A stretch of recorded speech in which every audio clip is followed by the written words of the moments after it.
നമ്മുടെ ഇന്നത്തെ പരിപാടി എന്ന് പറയുന്നത് ഒരു ഫിഷ് കട്ട് ഗൗൺ ആണ് കേട്ടോ. ഒരു കുട്ടി കസ്റ്റമറിന്റെ ഈ ഫിഷ് കട്ട് ഗൗൺ നമ്മൾ ചെയ്യാൻ പോണത്. അപ്പത്തെ ഫ്രണ്ട് പോർഷൻ ആണ് ഇതുപോലെ ഞാൻ മാർക്ക് ചെയ്തിട്ടുള്ളത്. ലൈനിങ് ഇപ്പൊ 3/4 ഭാഗം ലൈനിങ് കൊടുത്തിട്ടുള്ളൂ. എന്താണെന്ന് വെച്ചാൽ താഴെ ഒരു സ്ലിറ്റ് പോലെ ബാക്ക് സൈഡിൽ വരുന്നുണ്ട് കേട്ടോ. അതുകൊണ്ടാണ് ഈ ഇത്രയും ഭാഗം മാത്രം ലൈനിങ് കൊടുത്തേക്കണം. വെൽവെറ്റ് ആയതുകൊണ്ട് ലൈനിങ്ങിന്റെ ആവശ്യമില്ല. പക്ഷെ കസ്റ്റമർ ലൈനിങ് കൊണ്ടുവന്നിട്ട് അത് വെച്ചോളാൻ പറഞ്ഞത് കൊണ്ട് മാത്രമാണ് കേട്ടോ നമ്മൾ ലൈനിങ് വെച്ചിരിക്കുന്നത്. അത്യാവശ്യം കട്ടിയുള്ള നല്ലൊരു വെൽവെറ്റ് ആണ്. ഈ ഒരു വെൽവെറ്റ് ഫാബ്രിക് നമ്മുടെ കയ്യിലുണ്ട്. പക്ഷെ ഇത് കസ്റ്റമർ വാങ്ങിക്കൊണ്ടുവന്ന കേട്ടോ. സെയിം ക്വാളിറ്റിയിൽ വരുന്ന 9000 വെൽവെറ്റ് നമ്മുടെ കയ്യിലുണ്ട്. 150 രൂപ മീറ്റർ പ്രൈസ് വരിക. അപ്പൊ ഇതിന്റെ ഫ്രണ്ട് പോർഷൻ ഞാൻ പറഞ്ഞില്ലേ, ഇതാണ്. ബാക്ക് സൈഡ് ഇവിടെ നമ്മുടെ ചേച്ചി സിബൊക്കെ വെച്ച് റെഡിയാക്കിക്കൊണ്ടിരിക്കുന്നതാണ് കേട്ടോ. ബാക്കിൽ ലോങ് ആയിട്ട് ഒരു സിബാണ് ചെയ്തുകൊണ്ടിരിക്കുന്നത്. എന്നിട്ട് ബാക്ക് സൈഡിൽ സ്ലിറ്റും കൂടെ വരുന്നുണ്ട് കേട്ടോ. അതിനുശേഷം ഇനി ബാക്കി പണി കൈയൊക്കെ വരുന്നത് നല്ലൊരു ഫുൾ സ്ലീവ് ആണ് വരുന്നത്. പിന്നെ ബാക്കിൽ ഒരു ബോ സെറ്റ് ചെയ്യുന്നുണ്ട്. എല്ലാം കഴിഞ്ഞ് നമ്മുടെ ഫൈനൽ ലുക്ക് ഒന്ന് കാണിച്ചു തരാം കേട്ടോ.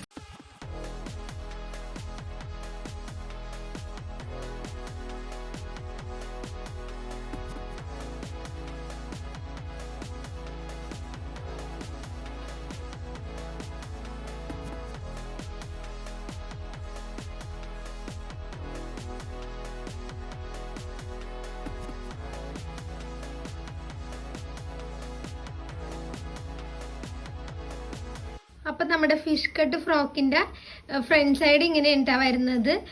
ഹൈന് കോളറൊക്കെ വെച്ചിട്ട് അതിൽ ലേസൊക്കെ അറ്റാച്ച് ചെയ്തിട്ടുണ്ട്. പിന്നെ അതെ താഴേക്ക് വരുമ്പോൾ നമ്മുടെ ബോഡി ലെങ്ത്തിന്റെ ഭാഗത്ത് നിന്ന് തൊട്ട് താഴെയായിട്ട് ഇങ്ങനെ കുറച്ച് ബൾജ് ചെയ്ത് നിൽക്കുന്നത് പോലെ, അതായത് നമ്മുടെ ഒരു സീറ്റിന്റെ ഭാഗമാണ് കേട്ടോ ഈ കാണുന്നത്. അതിനുശേഷം താഴേക്ക് ഇങ്ങനെ ഒരു ഷേപ്പിൽ വന്നിട്ടാണ് ഇത് പോകുന്നത്. പിന്നെ ഇതിന്റെ ബാക്ക് സൈഡും കൂടെ ഞാനൊന്ന് കാണിച്ചു തരാം കേട്ടോ. അപ്പൊ ബാക്ക് സൈഡ് ഇതുപോലെയാണ് വരുന്നത്. മേളിൽ ഇതേ കോളറിന്റെ ഭാഗത്ത് നിന്ന് താഴേക്കായിട്ട് സിബ് അറ്റാച്ച് ചെയ്തിട്ടുണ്ട്. സിബിന്റെ തൊട്ട് താഴെ സിബിന്റെ എൻഡിലായിട്ട് ഇതേ ഇതുപോലെ ഒരു ബോ സെറ്റ് ചെയ്തിട്ടുണ്ട് കേട്ടോ. വെൽവെറ്റ് മെറ്റീരിയൽ വെച്ചിട്ടാണ് ഇത് സ്റ്റിച്ച് ചെയ്തേക്കണത്. നല്ല ഡാർക്ക് മെറൂൺ ഷെയ്ഡാണെന്ന് ഞാൻ പറഞ്ഞിരുന്നില്ലേ. അതുപോലെ ഇതേ ഫുൾ സ്ലീവ് ആണ് കേട്ടോ. ബാക്കിൽ ഇതേ താഴേക്ക് വരുമ്പോൾ ഇതുപോലെ ഒരു ബാക്ക് സൈഡിൽ ഒരു സ്ലിറ്റ് കൊടുത്തിട്ടുണ്ട് കേട്ടോ.